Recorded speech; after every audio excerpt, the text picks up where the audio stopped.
Hi friends, സാപ്പിടെ മലയാളത്തിൻ്റെ ഏറ്റവും പുതിയൊരു വീഡിയോയിലേക്ക് എല്ലാവർക്കും സ്വാഗതം. ഇന്നത്തെ വീഡിയോ OTT അപ്ഡേറ്റുകളാണ്. അതായത് ഏപ്രിൽ മാസം 21-ാം തീയതി മുതൽ 27-ാം തീയതി വരെ, അതായത് കഴിഞ്ഞ ആഴ്ച റിലീസ് ചെയ്തിരിക്കുന്ന, ഇന്ന് വരെ റിലീസ് ചെയ്തിരിക്കുന്ന OTT റിലീസ് ചെയ്തിരിക്കുന്ന സിനിമകളും സീരീസുകളും ഏതൊക്കെയെന്നുള്ളതാണ് ഇന്നത്തെ വീഡിയോ നമ്മൾ പരിശോധിക്കാൻ പോകുന്നത്. ഏകദേശം 30ഓളം റിലീസുകളാണ് കഴിഞ്ഞ ഒരാഴ്ച റിലീസ് ചെയ്തിട്ടുള്ളത്. ഏതൊക്കെ സിനിമകളും സീരീസുകളാണെന്ന് നോക്കാം നമുക്ക്.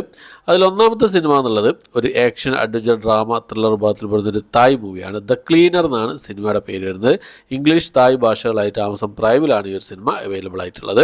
അടുത്തത് തമിഴ് നിന്നുള്ളൊരു സിനിമയായിരുന്നു. ഷെയ്ൻ നിഗം പ്രധാന വേഷം കൈകാര്യം ചെയ്ത മദ്രാസ്കാർ എന്ന് പറഞ്ഞ സിനിമ. ഈ സിനിമയുടെ മലയാളം ഡബ്ഡ് വേർഷൻ അവൈലബിൾ ആണ്, TV റിപ്പാണ് അവൈലബിൾ ആയിട്ടുള്ളത്. അതുപോലെ തന്നെ അരുൺ വിജയ് പ്രധാന വേഷം കൈകാര്യം ചെയ്ത വണങ്ങാൻ എന്ന് പറഞ്ഞ തമിഴ് സിനിമയുടെയും മലയാളം ഡബ്ഡ് വേർഷൻ അവൈലബിൾ ആയിട്ടുണ്ട്. ഈ സിനിമയുടെയും TV റിപ്പാണ് അവൈലബിൾ ആയിട്ടുള്ളത്. അടുത്ത സിനിമ എന്നുള്ളത് ഒരു Japanese action crime drama thriller വിഭാഗത്തിൽപ്പെട്ട സിനിമയാണ്. ബുള്ളറ്റ് ട്രെയിൻ എക്സ്പ്ലോഷൻ എന്നാണ് സിനിമയുടെ പേര് വരുന്നത്. ഈ ഒരു സിനിമ ജാപ്പനീസ് ഭാഷ കൂടാതെ തമിഴ്, തെലുങ്ക്, ഹിന്ദി, ഇംഗ്ലീഷ് ഭാഷകളിലായിട്ട് നെറ്റ്ഫ്ലിക്സിലാണ് അവൈലബിൾ ആയിട്ടുള്ളത്.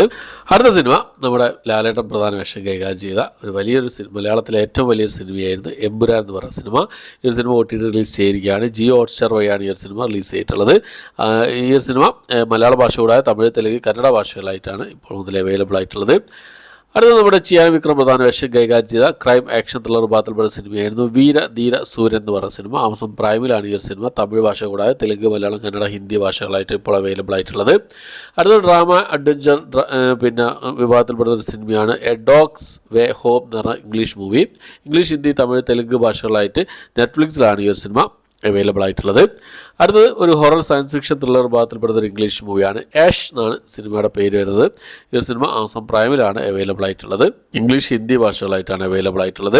അടുത്തൊരു കന്നഡ ഡ്രാമ ത്രില്ലർ വിഭാഗത്തിൽപ്പെടുന്ന സിനിമയാണ് സി എന്നാണ് സിനിമയുടെ പേര്. ആമസോൺ പ്രൈമിലാണ് ഈ ഒരു സിനിമ അവൈലബിൾ ആയിട്ടുള്ളത്. അടുത്തൊരു സീരീസാണ്, ഒരു ഡ്രാമ ത്രില്ലർ വിഭാഗത്തിൽപ്പെടുന്ന സീരീസാണ് യു എന്ന് പറഞ്ഞ സീരീസ്. 5ാമത്തെ സീസണാണ്. ഇംഗ്ലീഷ്, ഹിന്ദി ഭാഷകളായിട്ട് നെറ്റ്ഫ്ലിക്സിലാണ് ഈ ഒരു സീരീസ് അവൈലബിൾ ആയിട്ടുള്ളത്. അടുത്തൊരു ഡയറക്റ്റ് OTT റിലീസ് ആയിരുന്നു ഒരു ആക്ഷൻ അഡ്വഞ്ചർ ത്രില്ലർ വിഭാഗത്തിൽപ്പെടുന്ന jewel thief the heist begins എന്ന സിനിമ. സൈഫ് അലി ഖാനൊക്കെ പ്രധാന വേഷം കൈകാര്യം ചെയ്ത സിനിമയായിരുന്നു. ഡയറക്റ്റ് OTT റിലീസാണ് ഈ ഒരു സിനിമ. നെറ്റ്ഫ്ലിക്സിലെ ഈ ഒരു സിനിമ ഹിന്ദി ഭാഷ കൂടാതെ തമിഴ്, തെലുങ്ക്, ഇംഗ്ലീഷ് ഭാഷകളായിട്ടാണ് അവൈലബിൾ ആയിട്ടുള്ളത്. അടുത്തത് നിറം മാറും ഉലകിൽ എന്ന് പറഞ്ഞൊരു ഡ്രാമ വിഭാഗത്തിൽപ്പെടുന്ന തമിഴ് മൂവിയാണ്. സൺനെക്സ്റ്റ് OTT പ്ലാറ്റ്ഫോം വഴിയാണ് ഈ ഒരു സിനിമ അവൈലബിൾ ആയിട്ടുള്ളത്. തമിഴ് ഭാഷ മാത്രമേ അവൈലബിൾ ആയിട്ടുള്ളൂ. അടുത്ത റൊമാൻറ്റിക് ത്രില്ലർ വിഭാഗത്തിൽപ്പെടുന്ന ഒരു തമിഴ് മൂവിയാണ് തരുണം എന്ന് പറഞ്ഞ സിനിമ. ഈ ഒരു സിനിമ ടെൻഡിക്കോട്ട OTT പ്ലാറ്റ്ഫോം വഴിയാണ് അവൈലബിൾ ആയിട്ടുള്ളത്. അടുത്തൊരു ആക്ഷൻ ക്രൈം ത്രില്ലർ വിഭാഗത്തിൽപ്പെടുന്ന ഒരു ഇംഗ്ലീഷ് മൂവിയാണ് ഹവോക്ക് എന്നാണ് സിനിമയുടെ പേര് വരുന്നത്. ഇംഗ്ലീഷ്, ഹിന്ദി, തമിഴ്, തെലുങ്ക് ഭാഷകളായിട്ട് നെറ്റ്ഫ്ലിക്സിലാണ് ഈ ഒരു സിനിമ അവൈലബിൾ ആയിട്ടുള്ളത്. അടുത്ത് ഒരു മലയാള സിനിമയാണ് ഡ്രാമ വിഭാഗത്തിൽപ്പെടുന്ന കള്ളം എന്ന് പറഞ്ഞ സിനിമ. സിംപ്ലി സൗത്ത് OTT പ്ലാറ്റ്ഫോമിലാണ് ഈ ഒരു സിനിമ അവൈലബിൾ ആയിട്ടുള്ളത്. അടുത്തത് മലയാളം മാക്സ് റിലീസ് ചെയ്ത ഡ്രാമ ആക്ഷൻ വിഭാഗത്തിൽപ്പെട്ട സിനിമയാണ് കുമ്മാട്ടിക്കളി എന്ന് പറഞ്ഞ സിനിമ.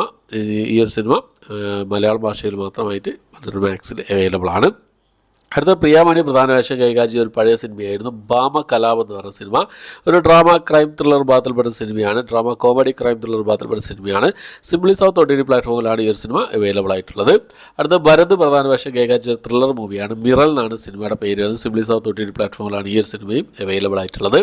അടുത്തൊരു ആക്ഷൻ ത്രില്ലർ വിഭാഗത്തിൽപ്പെടുന്ന ഒരു ഇംഗ്ലീഷ് മൂവിയാണ് അബ്സല്യൂഷൻ എന്നാണ് സിനിമയുടെ പേര് വരുന്നത്. ഈ സിനിമ ഹിന്ദി, തമിഴ്, തെലുങ്ക്, ഇംഗ്ലീഷ് ഭാഷകളിലായിട്ട് ലാൻഡ്സ്കേപ്പ് പ്ലേ OTT പ്ലാറ്റ്ഫോമിലാണ് അവൈലബിൾ ആയിട്ടുള്ളത്. അടുത്തൊരു കന്നഡ ത്രില്ലർ മൂവിയാണ് ലോഫിംഗ് ബുദ്ധ എന്നാണ് സിനിമയുടെ പേര് വരുന്നത്. സൺനെക്സ്റ്റ് OTT പ്ലാറ്റ്ഫോമിലാണ് ഈ ഒരു സിനിമ അവൈലബിൾ ആയിട്ടുള്ളത്. അടുത്ത നമ്മുടെ സുരാജ് വെഞ്ഞാറമൂട് പ്രധാന വേഷം കൈകാര്യം ചെയ്ത ഒരു കോമഡി ഡ്രാമ വിഭാഗത്തിൽപ്പെട്ട സിനിമയായിരുന്നു ED എക്സ്ട്രാ ഡീസന്റ് എന്ന് പറഞ്ഞ സിനിമ. ഈ ഒരു സിനിമ മലയാളം മാക്സ് അതുപോലെ തന്നെ സൈനാപ്ലേ OTT പ്ലാറ്റ്ഫോം, 2 OTT പ്ലാറ്റ്ഫോമിലാണ് അവൈലബിൾ ആയിട്ടുള്ളത്. അടുത്തൊരു ഫ്രഞ്ച് ഡ്രാമ ത്രില്ലർ വിഭാഗത്തിൽപ്പെട്ട സിനിമയാണ് അമൽ എന്ന് പറഞ്ഞ സിനിമ. മുഗ്മൻ ഷോസിലും അതുപോലെ തന്നെ ആമസോൺ പ്രൈമിലാണ് ഈ ഒരു സിനിമ അവൈലബിൾ ആയിട്ടുള്ളത്. അടുത്ത ഡ്രാമ വിഭാഗത്തിൽപ്പെടുന്ന ഒരു കന്നഡ സീരീസാണ് അയ്യനെ മാനെ എന്നാണ് സീരീസിൻ്റെ പേര് വരുന്നത്. സീഫയിൽ കന്നഡ, ഹിന്ദി ഭാഷകളായിട്ടാണ് ഈ ഒരു സീരീസ് അവൈലബിൾ ആയിട്ടുള്ളത്. അടുത്തൊരു ക്രൈം ആക്ഷൻ ത്രില്ലർ വിഭാഗത്തിൽപ്പെടുന്ന തമിഴ് മൂവിയാണ് ഇരവിനിൽ ആട്ടം പാർ എന്നാണ് സിനിമയുടെ പേര് വരുന്നത്. തമിഴ് ഭാഷയിൽ ആമസോൺ പ്രൈമിലാണ് ഈ ഒരു സിനിമ അവൈലബിൾ ആയിട്ടുള്ളത്.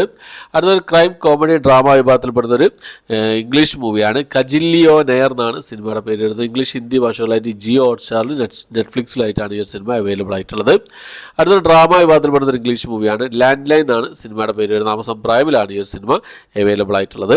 അടുത്ത റൊമാൻറ്റിക് ആക്ഷൻ കോമഡി വിഭാഗത്തിൽപ്പെടുന്ന തെലുങ്ക് മൂവിയാണ് മസാക്ക എന്നാണ് സിനിമയുടെ പേര് വരുന്നത്. ആമസോൺ പ്രൈമിലാണ് ഈ ഒരു സിനിമ അവൈലബിൾ ആയിട്ടുള്ളത്. അടുത്തൊരു ആക്ഷൻ കോമഡി ത്രില്ലർ ഭാഗത്തിൽപ്പെടുന്ന ഒരു ഇംഗ്ലീഷ് മൂവിയാണ്. നോവോക്കെ എന്നാണ് സിനിമയുടെ പേര് വരുന്നത്. ബുക്ക് മൈ ഷോസും അതുപോലെ തന്നെ ആമസോൺ പ്രൈം ഈ രണ്ട് OTT പ്ലാറ്റ്ഫോമിലായിട്ടാണ് ഈ സിനിമ അവൈലബിൾ ആയിട്ടുള്ളത്. അടുത്തൊരു കോമഡി വിഭാഗത്തിൽപ്പെടുന്ന തമിഴ് മൂവിയാണ്. തക്കവി എന്നാണ് സിനിമയുടെ പേര് വരുന്നത്. ഈ സിനിമ ആമസോൺ പ്രൈമിലാണ് അവൈലബിൾ ആയിട്ടുള്ളത്. അപ്പോൾ ഇത്രയും സിനിമകൾ, അതായത് 30ഓളം സിനിമകളും സീരീസുകളാണ് ഏപ്രിൽ മാസം 21 മുതൽ ഇന്ന് വരെ 27 വരെ കഴിഞ്ഞ ആഴ്ച OTT റിലീസ് ചെയ്തിട്ടുള്ളത്. അപ്പോൾ ഈ ലിസ്റ്റിൽ ഏതൊക്കെ സിനിമകളും സീരീസുകളാണ് നിങ്ങൾ കണ്ടത്, നിങ്ങളുടെ അഭിപ്രായങ്ങൾ എന്തൊക്കെയാണെന്നുള്ള കാര്യങ്ങളൊക്കെ കമന്റ് ബോക്സിൽ രേഖപ്പെടുത്താൻ ശ്രമിക്കാം. അപ്പോൾ ഇനി അടുത്ത ആഴ്ചകളിലെ റിലീസുകളും കാര്യങ്ങളൊക്കെ ആയിട്ട് നിങ്ങൾക്ക് മുന്നിലേക്ക് വരുന്നതാണ്.